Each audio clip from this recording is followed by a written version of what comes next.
Desde o século IX que gerações e gerações de europeus e hoje gente de todo o mundo caminha, peregrina até aos confins do noroeste da Península Ibérica, rumo a Compostela, para se abeirarem do suposto túmulo de Santiago, um dos discípulos de Cristo, e que a tradição diz ter sido aquele que trouxe a mensagem, a boa nova, o cristianismo para a Península Ibérica. Ao longo de séculos, estas peregrinações deram origem a um fabuloso património e também a uma rede viária que hoje conhecemos como os Caminhos de Santiago, também em Portugal. E no caminho português para Santiago há alguns lugares que se destacam. Um deles é este onde nos encontramos, Ponte de Lima, uma referência absoluta nos Caminhos de Santiago, em Portugal. Ponte de Lima, com estruturas importantíssimas no apoio aos viajantes e também aos peregrinos, de que um caso paradigmático é esta ponte. Mas não foi por acaso que, ao longo dos séculos, Ponte de Lima se estruturou como uma referência no caminho português de Santiago.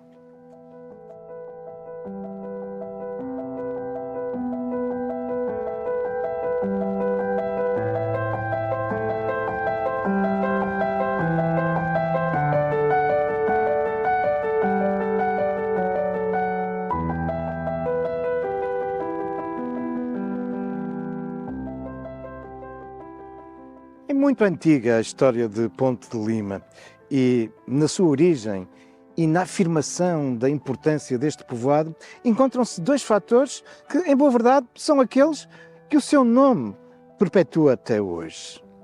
Lima, o rio Lima, esta importante linha d'água no coração do Minho.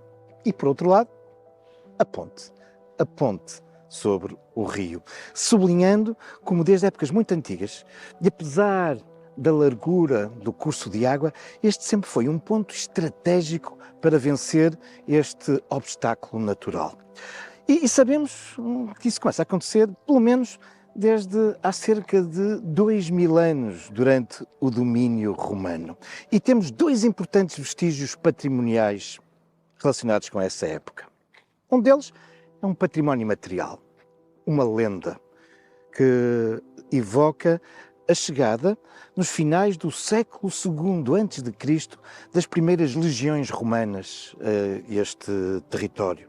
Legiões comandadas por Décimo Június Brutus, que havia derrotado Viriato e os lusitanos, e que, quando chega a este rio, se depara com a recusa por parte dos seus soldados em avançar, porque havia a lenda de que aqui no noroeste existia um rio, o rio do esquecimento. Quem o cruzasse perdia a memória. Como nos evoca um curioso conjunto escultórico, Décimo Június Brutus cruza sozinho o rio e na outra margem vai chamar um por um o nome dos seus principais oficiais, provando assim que não perdera a memória. É uma lenda, mas que evoca a importância que desde o início do domínio romano este lugar terá. Algo que será sublinhado mais tarde, quando é este sítio o escolhido para cruzar o rio naquela que é uma das mais importantes vias romanas da Península Ibérica, a Via 19, aquela que ligava a capital, a mais importante cidade do noroeste, Bracar Augusta, atual cidade de Braga, à grande cidade do destacado centro mineiro de ouro, que era Astúrica Augusta, atual Astorga. Ora, essa estrada cruza aqui o rio e para isso foi construída a ponte, a primeira ponte de Lima. Em boa verdade, quando olharmos hoje para este monumento, não estamos a ver uma ponte, mas sim duas. Na margem direita vemos os restos da primitiva ponte romana, que, enfim, por motivos provavelmente geológicos, naturais, a partir de uma altura fica a seco e o rio terá começado a passar ao lado. E é só na Idade Média que a ponte será prolongada, conferindo o aspecto que hoje conhecemos deste monumento. A Idade Média, que é de facto decisivo para a afirmação de Ponte de Lima. Foi no dia 4 de março do ano de 1125, ou seja, há 900 anos, que Dona Teresa, condessa portucalense, a mãe de Afonso Henriques, reconhecendo a importância estratégica deste lugar, e apesar, nessa altura, como vos expliquei, em boa verdade, já cá não existir nenhuma ponte funcional, é ela que atribui foral e cria a vila de Ponte de Lima, e desde logo associada a uma importante feira.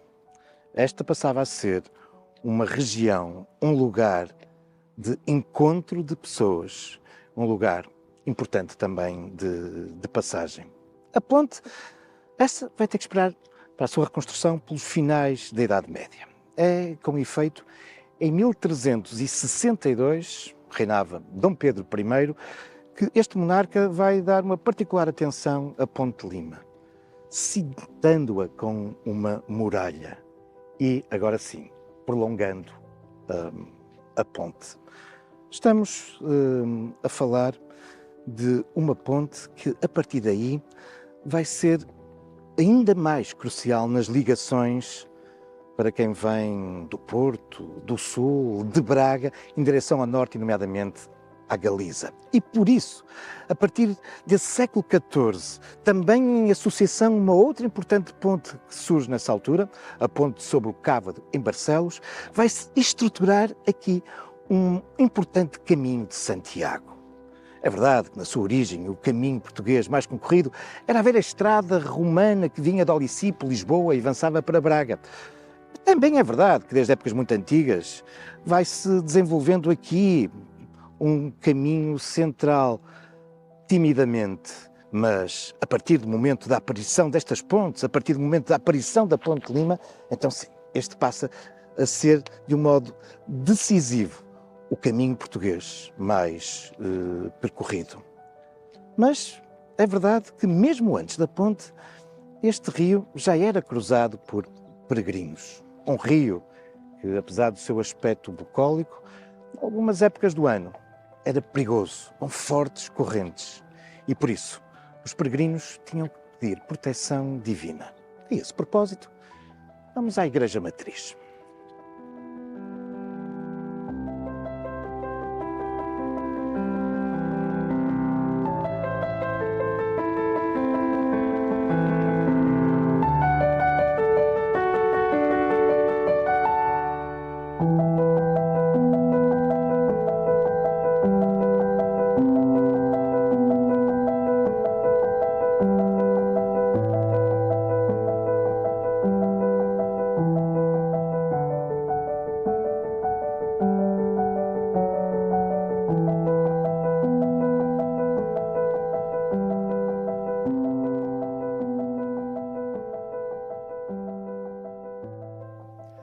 Ainda a propósito da dificuldade, da perigosidade em cruzar o rio, mesmo na entrada da Igreja Matriz de Ponte de Lima, igreja de origem medieval, gótica, somos recebidos por uma devoção a São Cristóvão, que aqui nos aparece representado não só numa imagem contemporânea, mas também numa caixa de esmolas muito antiga.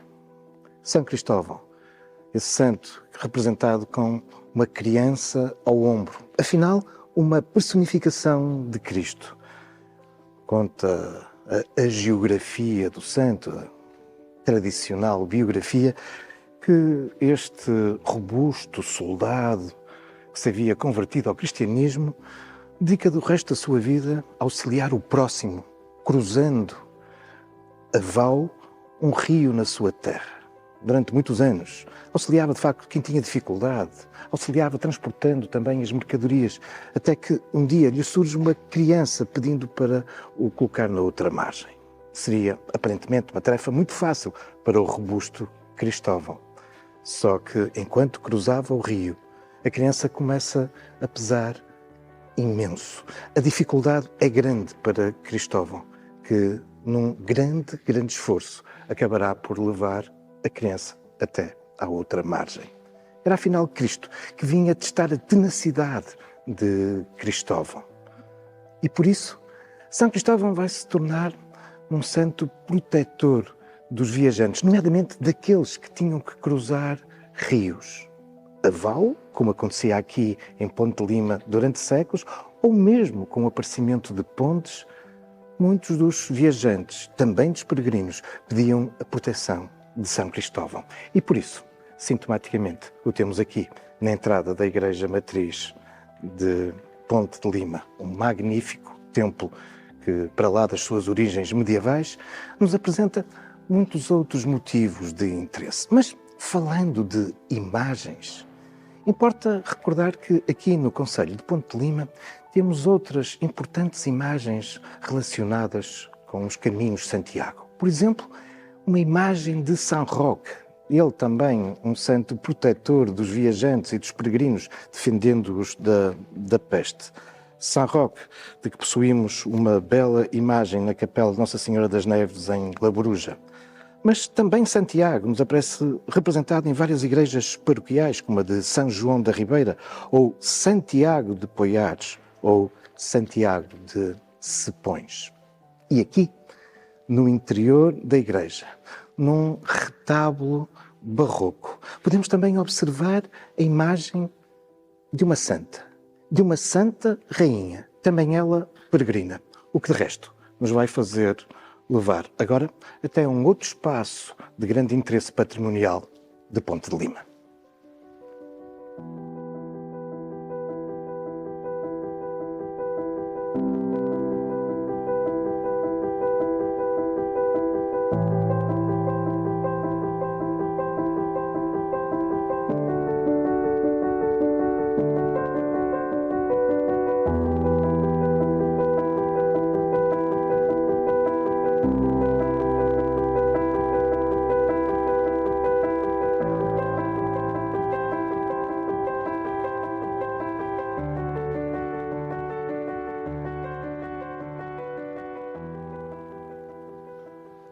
Ao longo dos séculos, a devoção a Santiago e os caminhos rumo a Compostela e ao túmulo do apóstolo deixaram outras importantes marcas patrimoniais em Ponte de Lima. É o caso, por exemplo, do espaço onde nos encontramos, o Museu dos Terceiros, um espaço municipal que aproveita duas relevantes e antigas estruturas religiosas relacionadas com o culto a São Francisco e à Ordem dos Franciscanos. Desde logo, o convento de Santo António dos Capuchos, erguido no século XV, com as suas estruturas conventuais, a sua igreja, também um pequeno claustro. E um outro espaço é esta igreja, a Igreja dos Terceiros de São Francisco. Não importa explicar o que são as ordens terceiras. Ora, se pensarmos que as ordens primeira e segunda são as masculinas e femininas, as ordens terceiras são as ordens de pessoas, leigos, que, embora se identifiquem muito com a devoção e a prática de uma determinada ordem religiosa, contudo, não têm a vocação ou a vida não lhes permite ingressar numa ordem e seguir essa vida monástica. E isso são as ordens dos terceiros, que se reúnem, muitas vezes, criando estruturas junto dos mosteiros e dos conventos das ordens que os inspiraram. E foi isso também que aconteceu aqui, em Ponte de Lima, onde, junto do antigo convento dos franciscanos, surgiu esta igreja e as respectivas dependências dos terceiros. Uma igreja erguida em meados do século XVIII, marcada pela beleza do barroco e do rococó, E é aqui, num dos altares, que nós podemos observar uma interessantíssima imagem daquela que é uma das mais famosas rainhas portuguesas, a Rainha Santa Isabel. Só que esta rainha, aqui nesta representação, apresenta-se como peregrina. Sim, Santa Isabel foi uma das mais famosas peregrinas para Compostela, tendo feito essa caminhada devocional nos inícios do século XIV. Dessa peregrinação, trouxe consigo um bordão que lhe foi oferecido pelo próprio bispo de Compostela. E é esse bordão que vemos representado nesta imagem da Rainha Santa Isabel como peregrina. Um bordão que ela fez questão de que a acompanhasse durante o resto da sua vida e até na sua sepultura. O que também é interessante é que nessa sua peregrinação, através do caminho português, é muito, muito provável que a Rainha Santa Isabel tenha passado aqui, por Ponte de Lima.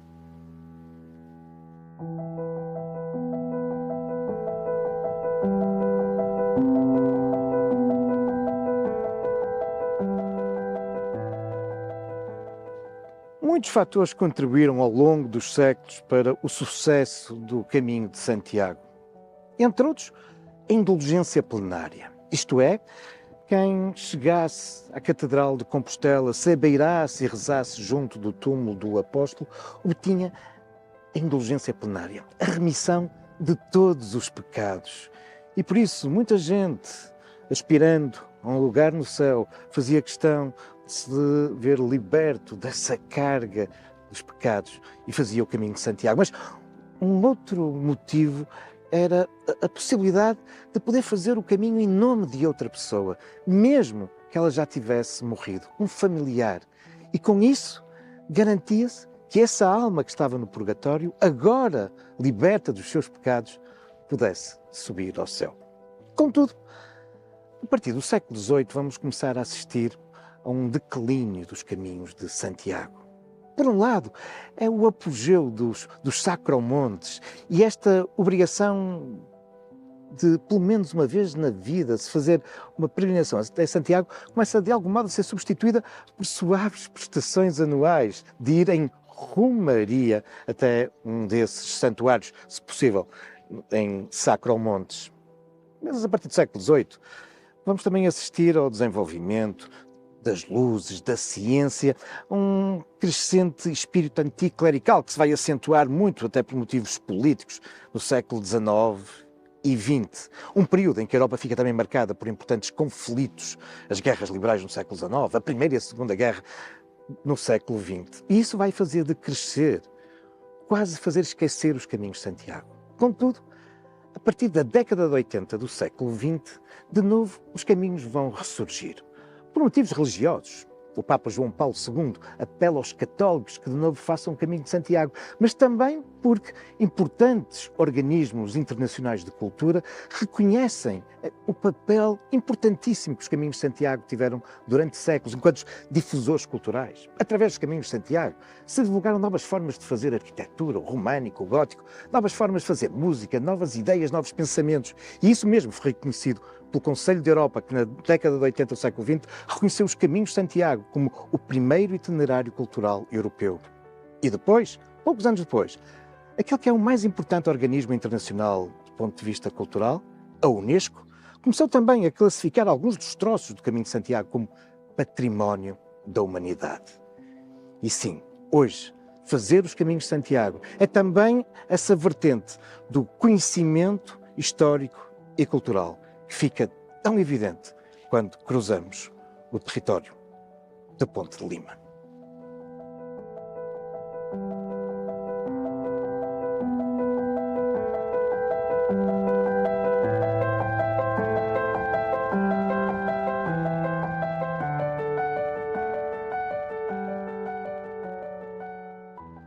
A localização estratégica de Ponte de Lima, a sua incontornável ponte.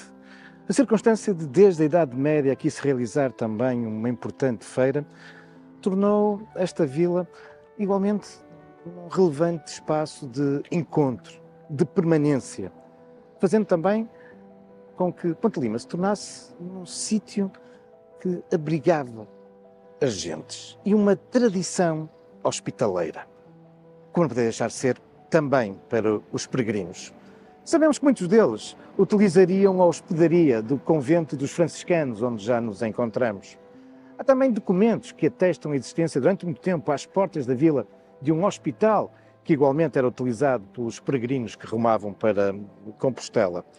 Não deixa de ser também interessante admitirmos a possibilidade da Capela Abrigo do Anjo da Guarda, um monumento quase único na arquitetura medieval portuguesa, um monumento nacional que sabemos que era utilizado pelos marinheiros que subiam e desciam o rio Lima para se abrigar.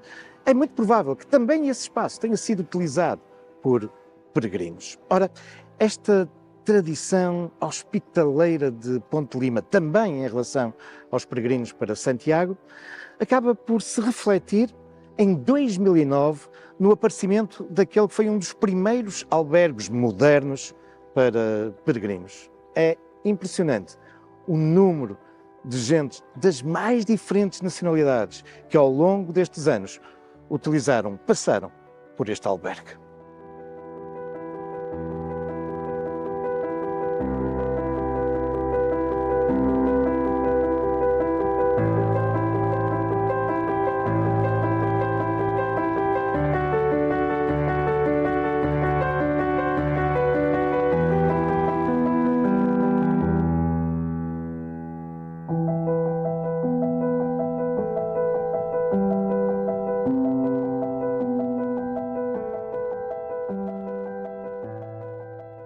A importância e o valor dos caminhos de Santiago em Ponte Lima estão longe de se esgotar apenas na povoação.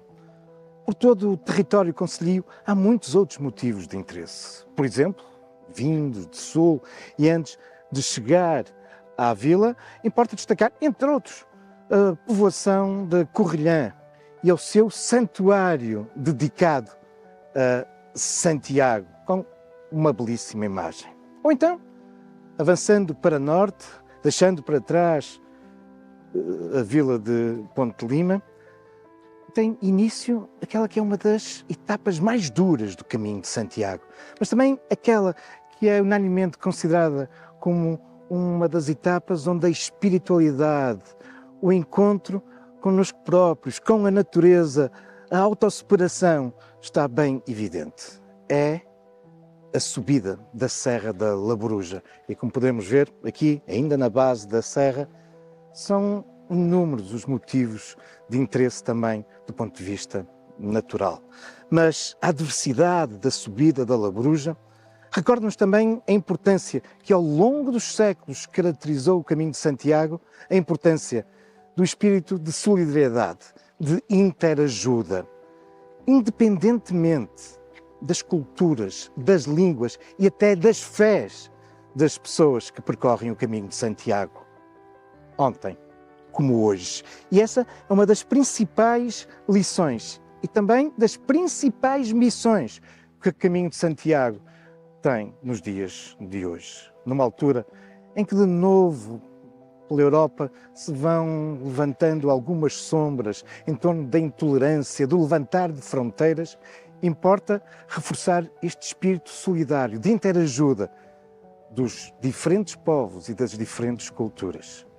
Esse é um momento importante, uma missão onde uma povoação como Ponte Lima, que sempre soube lançar pontes, pode continuar a desempenhar e como um local de encontro, nomeadamente em torno das suas feiras. Mas isso são já outros factos, também algumas lendas, futuros caminhos da história.